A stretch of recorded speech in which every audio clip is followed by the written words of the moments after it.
안녕하세요. 크립토TV입니다.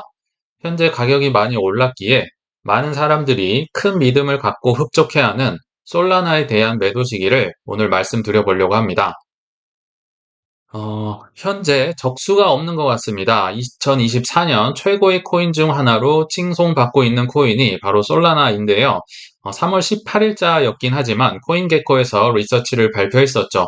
2024년도에 가장 많은 관심을 받고 있는 코인, 압도적인 1위가 솔라나였습니다. 몰표가 나왔었죠. 49%. 그리고 2위가 이더리움, 3위 BNB, 코스모스, 아발란체, 아비트럼, 베이스, 이런 순으로 쭉 있는데요. 이걸 반대로 해석을 하면요. 지금 가장 관심을 받고 있단 말은 반대로 지금 매수하기엔 굉장히 껄끄러워졌다는 말입니다. 이거 맨정신에 사기가 매우 어려워질 정도로 너무나도 급등이 나왔다. 저는 이렇게 생각이 들더라고요. 차라리 비트나 이더를 샀지 솔라나는 지금 사기 너무 부담스럽다. 큰 조정이 나오면 모를까. 저는 반대로 그렇게 생각을 합니다. 아무튼 3월 21일자로 해서 기사가 나왔었죠. 솔라나가 올 들어 블록체인 중 관심도 1위, 요때 당시 데이터고요. 3월 20일에도 솔라나 기반 덱스의 거래량, 탈중앙화 거래소의 거래량이 4일 연속 1위를 차지하고 있다. 그리고 3월 18일 이 기사는 예전에 소개드렸던 기억이 납니다.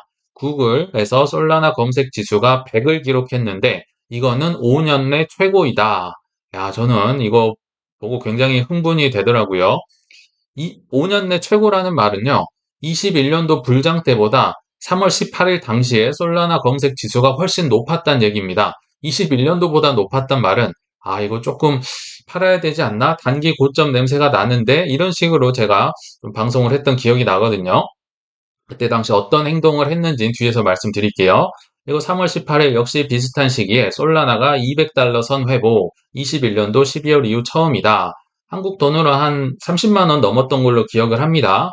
그래서 저는요, 이제 그때 당시 뉘앙스만 얘기를 했지 제가 어떤 행동을 했다고는 말씀을 안 드렸거든요. 왜냐면 누가 또 따라 하셨다가 후회를 하실 수 있기 때문에. 근데 저는 단기 고점이다. 그러면 어떻게 해야 될까요? 저는 매도 연습을 한다고 생각하고 항상 소량은 소고기를 사 먹는 연습을 하거든요.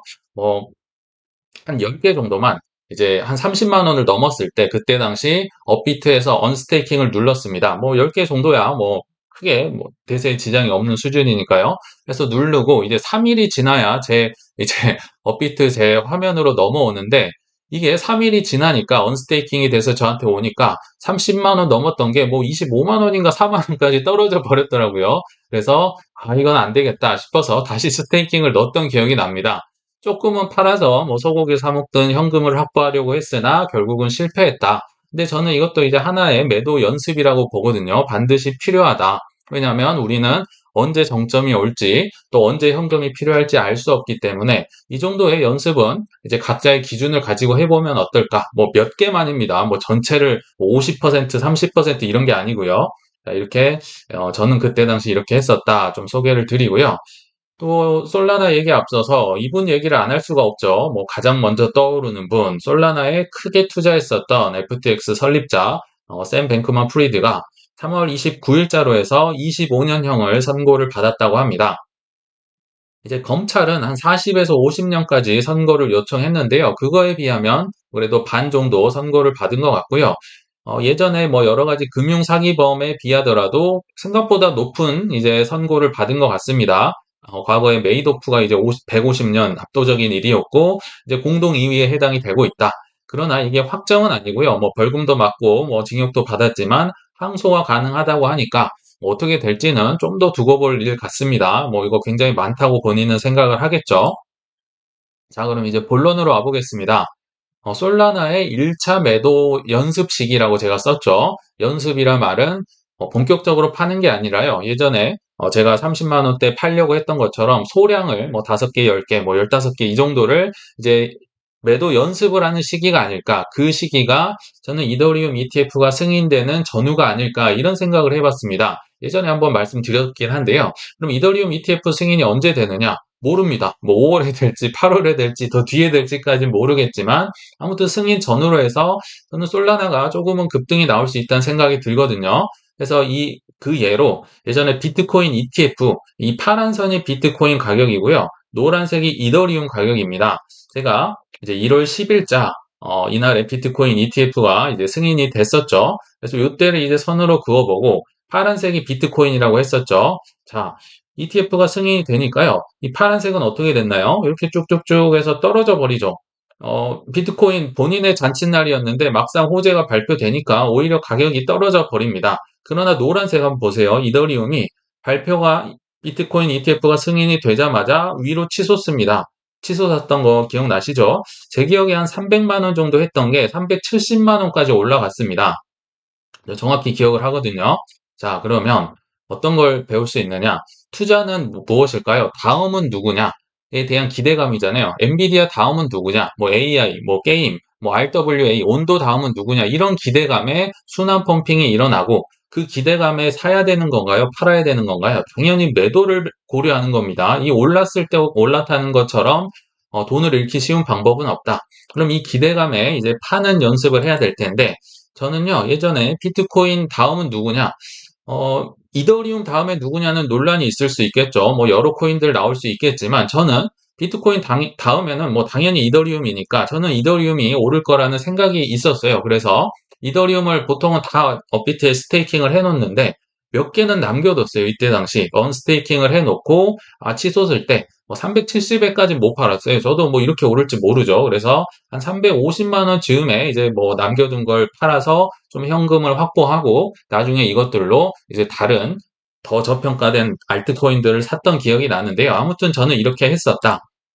그러면 다음 ETF 대상은 누가 될 것인가? 이더리움 ETF 다음에 이제 뭐 솔라나가 될 거냐, 리플이 될 거냐, 아발란체 될 거냐, 뭐 논란이 있겠지만 지금 객관적으로 볼 때 제 생각에는 아까 그 2024년 가장 핫한 블록체인 관심도 1위 보여드렸었죠. 솔라나가 현재는 너무나도 주목을 많이 받고 있다. 뭐 사가 핸드폰도 뭐 출시하고 밈코인도 너무 많이 나오고 있고 뭐 속도도 빠르고 있고 뭐 여러 가지 측면에서 다음 뭐 솔라나가 될지 안 될지 모르지만 아무튼 그 기대감에 이더리움 ETF 승인 전후에 솔라나가 조금 올라갈 수 있지 않을까 추측입니다. 뭐 이렇게 된다는 보장은 없지만 저는 약간 언스테이킹을 해놓고 그때 당시에 이제 팔려고 조금 기회를 뭐 소량 이렇게 연습해보지 않을까 이런 생각이 들더라고요. 자, 실패할 수 있어요. 제 추측이니까요. 그러나 저는 이런 것도 하나의 좋은 시도라고 생각이 들거든요. 결국 모의고사를 잘 봐야 수능 잘 볼 수 있는데요.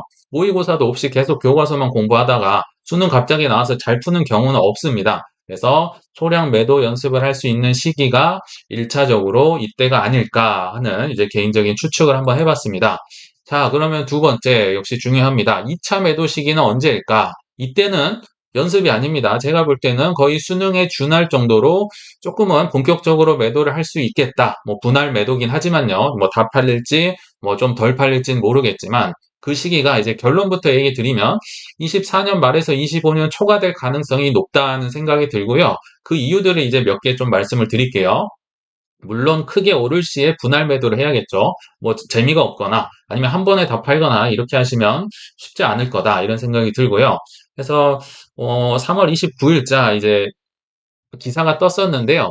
FTX가 이제 채권단들, 그러니까 FTX 거래소를 쓰다가 돈이 묶였던 분들에게 돈을 줘야 되잖아요. 그래서 본인의 이제 자산을 매각을 할 텐데, FTX가 보유한 75억 불 상당의 솔라나에 대한 인수전이 치열하다고 합니다. 근데요, 이 솔라나 말고도 사실 FTX 많이 들고 있죠. 뭐, 이더리움도 들고 있고, 폴리곤도 들고 있고, 여러 가지 있는데, 그 중에 솔라나의 비중이 어마어마하게 높다. 이게 이제 FTX가 그래서 솔라나를 많이 밀었다고 보는 이유인데요. 75억 달러를 한국 돈으로 하면요. 무려 10조가 넘습니다. 4,200만 개에 해당되는 어마어마한 물량이 지금 FTX가 보유하고 있다. 근데 이거를요, 할인 판매를 하고 있다고 합니다. 여기 보시면요, FTX가 들고 있는 솔라나의 매각에 상당한 수요가 있었던 것으로 파악된다. 그 과정에서 한 개 이제 캐나다 상장사 넵튠 디지털 에셋이라는 곳이 FTX 보유 솔라나를 인수했다고 공개적으로 밝혔다. 뭐 밝힌 데가 있고 안 밝힌 데가 있겠죠. 근데 밝혔던 넵튠의 경우 개당 64달러에 26,964개 솔라나를 인수했다. 이 가격은요, 지금 현재 뭐 187불 뭐 왔다 갔다 하니까 3분의 1 가격으로 이 많은 좋은 가격을 샀다는 거죠. 그러니까 어마어마하게, 정말 땡큐인 거죠. 이런 사람들이 뭐 한두 명이 아니겠죠. 그래서 아무튼 이 넵튠의 경우는 이 중에 20%는 오는 25년 3월에 락업 해제되고, 이 말인즉슨 이걸 사자마자 팔면 안 되잖아요. 그래서 뭐 25년 3월 이후로 팔 수 있게 20%는 설정이 돼 있고, 나머지는 28년까지 단계적으로 언락된다. 25년 3월을 한번 주목해 봐야겠죠. 비단 이제 이건 넵튠의 얘기긴 합니다. 다른 곳들은 밝혀지지 않았어요. 그러나 넵튠의 경우는 25년 3월이 될 거고, 그러니까 이 시기에 넵튠과 비슷하게 이제 새로 신규로 이거를 인수하시는 분들은 아마도 25년 3월 이쪽 저쪽으로 해서 락업 해제, 즉 팔 수 있겠다, 매도 물량이 나오겠다고 추측을 해볼 수 있겠죠. 아울러 뭐 갤럭시 트레이딩 등도 이제 솔라나를 인수하기 위해서 자금을 모으고 있다. 뭐 역시 64달러에 살 수 있다고 하고요. 그래서 이 지금 FTX 보유한 물량이 전량이 판매된 게 아니라 일부만 나왔고요. 일부는 다음 달 말 매물로 또 나올 것으로 보인다. 당연히 인기 있게 많은 사람들이 이제 여기 입찰에 뭐 참여를 할 거라 생각이 듭니다. 다른 것도 좀 크로스 체크를 해봐야겠죠. 기사 하나를 가지고 저는 뭐 확정을 짓는 편은 아니기 때문에 지금 넵튠만 25년 3월이라고 나왔어요. 다른 기사들을 제가 계속 크로스 체크를 해보니까요. 작년 9월에도 이런 기사가 있었습니다. 이제 FTX에 뭐 알라메다 리서치라는 자회사가 있었죠. 거기서 보유한 4,200만 개, 4,200만 개 비슷하죠. 2025년부터 언락한다, 이런 기사가 있었습니다. 그래서 이때 당시 사실 솔라나 개수는요 4,200만 개로 갔거든요. 근데 23년도 9월에는 11.6억 달러, 그리고 24년 3월 29일 오늘 기준으로는 75억 달러, 거의 한 6, 7배가 그 짧은 시간 내에 올라 버렸네요. 솔라나가 얼마나 급등했는지 알 수가 있고요. 아무튼 4,216만 개 이상을 솔라나를 이제 알라메다 리서치가 보유 중인데 25년부터 언락이 시작된다. 따라서 단기 대규모 덤핑은 없을 것. 여기는 또 25년이라고 나왔네요. 25년 초부터 이제 매도 물량이 쏟아질 것이다, 이런 얘기를 하고 있고, 또 다른 기사를 찾아봤습니다. 23년도 11월 14일에는 FTX가 거래소로 2,400만 달러의 암호화폐를 입금했다. 뭐 솔라나도 25만 개 정도를 입금했다. 그러니까 당장 뭐 팔았는지 아니면 그냥 대기만 시켰는지는 정확하게 나오진 않지만 아마 팔 수는 없었을 겁니다. 아무튼 4,220만 개 락업 물량을 보유 중이다. 근데 여기는 이제 개수는 같은데요. 21.9억 달러. 이게 몇 달인가요? 2달 만에 2배가 됐구나. 11억 달러가 21억 달러가 됐고요. 그게 올해 3월로 오면 75억 달러가 됐구나. 야, 이렇게 솔라나가 참 급등을 했네요. 그래서 이 락업 물량을 보유 중인데, 이때 당시는요, 또 내년부터 언락되기 시작, 28년까지 대부분 언락된 예정이다. 어, 23년 11월에 내년부터 언락이라 하면 24년에도 언락이 된다는 얘기잖아요. 여기는 25년이라 그러고, 여기는 24년이라 그러고, 그래서 이게 언제부터 언락이 되는지, 그러니까 지금 새로 사신 분들 있죠. 여기 넵튠이나 뭐 갤럭시 트레이딩이나 이렇게 인수에 참여하는 분들, FTX 물량을요. 그런 분들이 있을 거고, 원래부터 투자했던 분들, 구 투자자라고 할까요? 예전에 탑10 벤처 캐피탈 10개 중에 5개가 무려 솔라나를 투자하고 있다. 뭐 점프 크립토나 뭐 여러 가지 회사들이 있었다고 말씀드렸잖아요. 이들은 도대체 언제 언락이 돼서 물량을 팔까? 그래서 제가 이 사이트를 한번 들어가 봤습니다. 예전에 한번 소개를 드렸는데요. token.unlocks.app 해가지고 여기 사이트를 가면요. 뭐 웬만한 코인들 이제 물량들이 쭉 이제 언락 일정, 매도로 이렇게 출시되는 일정이 쭉 나오거든요. 여기서 제가 한번 찾아봤는데요. 이제 요 선이 이제 그 24년 3월 29일 오늘이라고 보면요. 이렇게 완만하게 이제 언락, 그러니까 쉽게 말하면 매도 물량이 풀리고 있다. 이런 게 좋은 거죠. 갑자기 이렇게 훅 튀어나오면 이제 엄청난 매도 물량이 나오면서 가격이 떨어지는 경향이 있는데, 적어도 오늘 이후로는 계속 쭉쭉쭉 완만하게 이제 매도 물량이 풀리구나를 알 수 있겠죠. 이게 이제 과거에 투자하셨던 오래된 투자자분들 물량일 겁니다. 여기 보시면 뭐 시드 라운드, 창립 라운드, 뭐 검증인 라운드, 뭐 이런 분들이 이제 쭉쭉쭉 판다는 얘기겠죠. 그리고 지금 날짜가 잘 안 보여서 제가 이렇게 그어봤는데요. 25년 1월 1일자가 여기입니다. 그러니까 24년이든 25년이든 뭐 옛날 투자자 분들은 조금씩 조금씩 물량을 팔 수 있겠다 생각이 들고요. 아까 이제 FTX 인수자들, FTX의 솔라나 물량에 참여하는 분들은 뭐 25년 3월 이쪽 저쪽으로 해서 뭐 요때 언제쯤 이제 매도 물량이 조금 더 나올 수 있겠다. 아무튼 매도 물량이 나온다는 건 그 코인 입장에서 그렇게 좋지 않겠죠. 그러나 자 보시면 예외가 있습니다. 자, 요때 이렇게 하면 안 좋다고 했었잖아요. 예정에 그 한 며칠 전에 아비트럼 물량이 70%, 80%가 한 번에 나온다고 하면서 조금 뭐 경고의 메시지를 뭐 기사들이나 여러 군데에서 찾아볼 수 있었는데요. 제가 찾아보니까 솔라나도 똑같이 있었습니다. 21년도 1월 7일자. 사실 이때 당시는요, 업비트에도 이 코인이 없었어요. 그래서 이제 다른 창에서 확인을 해 봤는데요. 이때 당시 무려 70%의 물량이 솔라나가 쏟아졌다고 합니다. 엄청난 매도 물량이 나왔다는 거죠. 근데 제가 한번 다른 외국 거래소에서 찾아보니까요. 여기 21년도 1월 7일이죠. 이때 당시가 양봉으로 마감됐어요. 이게 잘 안 보이시겠지만 별거 아닌 것 같지만 22.8%나 올랐습니다. 70%가 나왔는데 그 물량을 누가 다 받아먹고 22%가 올라버렸다. 그리고 그 뒤로 어떻게 됐나요? 오히려 막 미친 듯이 오르면서 그 21년도 4월 불장 초입이었기 때문에 이게 언락 물량이 상관이 없었던 거예요. 그러니까 이건 굉장히 예외적인 경우입니다. 불장의 초입이라는 정말 기가 막힌 타이밍에 나오기도 했었고, 또 솔라나를 많은 사람들이 뭐 채택을 하고, 뭐 눈에 이제 지켜보고 있었던 것 같아요. 이거 나오기만 해봐라, 뭐 사버리겠다 하면서 어마어마한 물량이 쏟아졌다. 그러니까 요거는 이제 예외인 경우고요. 보통의 경우는, 물량이 나오면 언락이 되면 좀 떨어지니까 그 전에 파는 것도 나쁘지 않겠다. 이런 생각을 해본 겁니다. 지금 예외도 한번 소개를 해드렸습니다. 이런 경우도 있습니다. 자, 그리고 2차 매도 시기를 24년 말에서 25년 초로 가져가야 할 또 다른 이유를 하나 소개를 해드려 볼게요. 솔라나 투자자는 아시겠지만 파이어 댄서라는 업그레이드를 앞두고 있죠. 그래서 블루밍 비트라는 이제 그곳과 인터뷰를 이 솔라나의 전략 헤드 오스틴 페데라라는 분이 이제 인터뷰를 했다고 합니다. 3월 28일자 기사였는데요. 뭐 쉽게 말하면 이제 파이어 댄서라 하면 더 빠르고 싸게 쓸 수 있다는 거죠. 근데 뭐 안 그래도 싸긴 싼데 얼마나 더 빨라지느냐? 지금 속도보다 최대 100배까지 빨라진다고 합니다. 그러니까 정말 어마어마하게 빠르고 이제 뭐 싸게 더 쓸 수가 있겠죠. 뭐 호재임은 아는데 그럼 시기가 언제이냐? 여기 보시면 4분기에 출시하겠다. 올해 4분기 이내에 즉 24년 10월에서 12월 중에 솔라나 메인넷에 출시하고 있는 것을 목표로 하고 있다. 이 말인 즉슨 한번 해석을 해볼게요. 목표로 하고 있다는 것은요, 늦어질 수 있다는 거죠. 왜냐하면 모든 업그레이드가 뭐 이더리움도 그렇고 에이다도 그렇고 제대로 될 때가 없습니다. 한두 달 정도는 뭐 기본으로 밀리기도 하죠. 그래서 늦어질 수는 있지만 아무튼 늦어진다는 감안하더라도 24년 말에서 25년 초에 파이어댄스가 이제 될까 말까 하는 그 기대감에 사야 될까요? 팔아야 될까요? 당연히 분할 매도입니다. 분할도 중요하고요. 매도도 고려하다.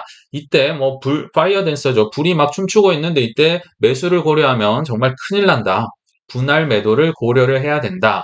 아까 언락 일정도 그렇고요. 이제 FTX 물량 사셨던 분들 매도할 수 있는 시기. 뭐 불장이면 이제 막 팔려고 뭐 매도 물량이 나올 수 있겠죠. 그리고 파이어 댄서 업그레이드까지 앞두고 있기 때문에 이제 2차적으로는 이때가 조금 시기가 아닐까 생각이 들고요. 이때는 아까 말씀드렸지만 이제 뭐 소량 팔고 이런 게 아니고요. 모의고사가 아닌 실전 수능이 될 수 있다. 근데 이럴 수도 있습니다. 25년 뭐 초에 뭐 예를 들어 불장이 왔어요. 그래서 팔았는데 나중에 좀 떨어지다가 다시 한번 25년 뭐 하반기 다서 더 크게 올라버릴 수도 있겠죠. 뭐 그런 거는 이제 게임의 일부입니다. 항상 우리가 고점에 팔려고 뭐 생각을 하는데요. 그렇게 될 수가 없기 때문에 그냥 적당한 고점에 분할 매도를 하는 게 필요하다는 생각에서 제가 한번 생각을 나눠봤습니다. 어, 1차 매도 시기, 2차 매도 시기 제가 한번 정리를 해봤고요. 그러면 이런 얘기냐, 뭐 자주 샀다 팔았다 하라는 얘기냐, 절대 아니죠. 특히나 뭐 제가 얘기하는 건요, 소량 하라는 거는 뭐 10%도 아닙니다. 뭐 1%, 2%예요. 뭐 예를 들면 솔라나 한 뭐 100개, 200개 들고 있는데 5개, 10개 이렇게 한번 팔아보라는 얘기를 하는 거예요. 그것도 안 해보면 어렵거든요. 그래서 자주 뭐 한 50%, 30%를 스윙하고 이런 거 절대 아니고요. 그리고 소량을 안 팔아봤다. 이것도 좀 문제가 있다는 생각이 듭니다. 아까 말씀드렸죠. 모의고사 안 보고 수능 절대 못 봅니다. 이게 손이 안 나간다니까요. 이게 팔면 더 오를 것 같고 막 불장 때는 이성이 마비되기 때문에 팔아보는 연습도 해야 된다. 왜요? 정점을 모르니까요. 언제가 고점인지 모르니까 대략 나의 생각에 고점이라 판단이 들면요. 그냥 분할 매도하는 겁니다. 한 예로요. 제가 참 투자 잘한다 감탄하는 분이 있는데요. 그 중에 한 분이 캐시우드입니다. 3월 29일자도 그렇고 이분은 계속 코인베이스를 고점에는 계속 파는 뉴스 코인니스에서 속보로 계속 나오잖아요. 그리고 떨어지면 또 사고, 뭐 오르면 계속 팔고, 판 걸로 이제 뭐 테슬라나 뭐 다른 것들 산다고는 알고 있는데요. 그래서 3월 29일자 코인베이스 주식 매각 계속 하니까요. 이제 뉴스가 났는데 이거는 덤핑이 아니라 포트폴리오 관리다. 우리가 주식하는 게 오해하지 마셔라. 덤핑이 아닌 적극적인 포트폴리오 관리의 일부입니다. 그래서 25일 날 뭐 코인베이스 뭐 2천만 달러 정도를 또 팔았다고 하는데요. 이와 관련해서 코인베이스는 23년도 봄 이후 약 9배 증가했다. 우리는 단순히 이익을 취하고 있는 것이다 라고 설명했다. 9배 됐으면요, 팔 법하죠. 그리고 이분의 특징이 예전에 슬로안이라는 영국 투자자 분도 한번 소개를 해드렸는데요. 똑같습니다. 얼리인, 남들보다 훨씬 빨리 들어와서요. 얼리아웃, 훨씬 빠를 때 나갑니다. 뭐 더 오를 수 있겠죠. 엔비디아도 더 많이 올라버렸죠. 뭐 캐시우드가 판 이후에요. 그러나 이분은 워낙 빨리 저가에 사놓기 때문에 뭐 테슬라도 그렇고요. 엔비디아도 그렇고 뭐 10년 전에도 사고 5년 전에도 사고 바닥에 계속 사는 겁니다. 그러다가 뭐 고점 느낌만 나면 아니면 뭐 임원들이 좀 팔았다더라. 실제로 코인베이스 임원들이 뭐 작년부터 팔았었잖아요. 조금씩 나오는 건 나쁘지 않다. 이게 저는 투자하는데 제 좀 목표와도 비슷한 분이 아닌가 싶습니다. 결국은 이제 목표 가격도 보고 시기도 봐야 된다. 제가 지금 시기만 말씀드렸는데요. 목표 가격도 너무너무 중요합니다. 예를 들어서 내가 뭐 솔라나 뭐 100만 원이면 100만 원, 50만 원, 50만 원 목표 가격이 있었을 거잖아요. 근데 이게 목표 가격에 가까워지면요. 못 팔게 되는 참사가 벌어집니다. 티코 살려다가 엑셀 사볼까 하다가 소나타 사볼까 하다가 그랜저 됐다가 집을 장만해야 될까 이런 식으로 간다는 거죠. 이러면 최악의 경우 나중에 빠져나올 수가 없습니다. 그러다가 결국은 다 물리게 되더라. 그래서 시기도 중요한데요. 내 목표 가격 뭐 땡땡원 터치를 하면요. 그때부터 그냥 기계적으로 분할 매도를 해야 된다. 내 목표가 있었는데 이게 바뀌면 안 되겠죠. 또는 내가 산 가격에 뭐 2배다, 3배다, 5배다, 10배다. 뭐 늦게 들어오신 분들은 뭐 두세 배 잡아야 될 것 같고 뭐 이제 얼마 저점에 사신 분들은 뭐 10배, 20배 당연히 가능하겠죠. 본인의 상황에 맞게 분할로 매도하셔라. 한 번에 다 파는 거는 정점을 모르니까 쉽지 않을 것이다. 그리고요, 설사 정점이 언젠지 알더라도요, 그때 다 팔 수 있을까요? 절대 불가능합니다. 한번 해보시면 아는데요. 그래서 제가 뭐 에어드랍을 언제 받는다, 언제 상장이 된다, 뭐 언제 무슨 코인이 발표를 한다, 이런 걸 계속 얘기 드리는 게요. 언제인지 알아도 팔 수가 없어요. 왜냐면 찍고 내려오거든요. 그 안에서도 타이밍이 다 다르기 때문에 이런 것들을 알더라도 팔 수가 없다. 다 팔 수가 없기 때문에 소량 안 팔아보시면 뭐 몇 개라도 좀 연습을 해볼 필요가 있다. 이런 생각이 듭니다. 결국은 모든 사람의 진입 시기가 다 다릅니다. 뭐 빨리 들어온 사람, 늦게 들어온 사람, 평단도 다를 거고요. 어떤 사람은 솔라나에 엄청난 돈을 투자했고 다른 분들은 어떤 분들은 뭐 조금만 했을 수도 있고 이게 다 상황이 다르기 때문에 나에 맞게 결정을 하자.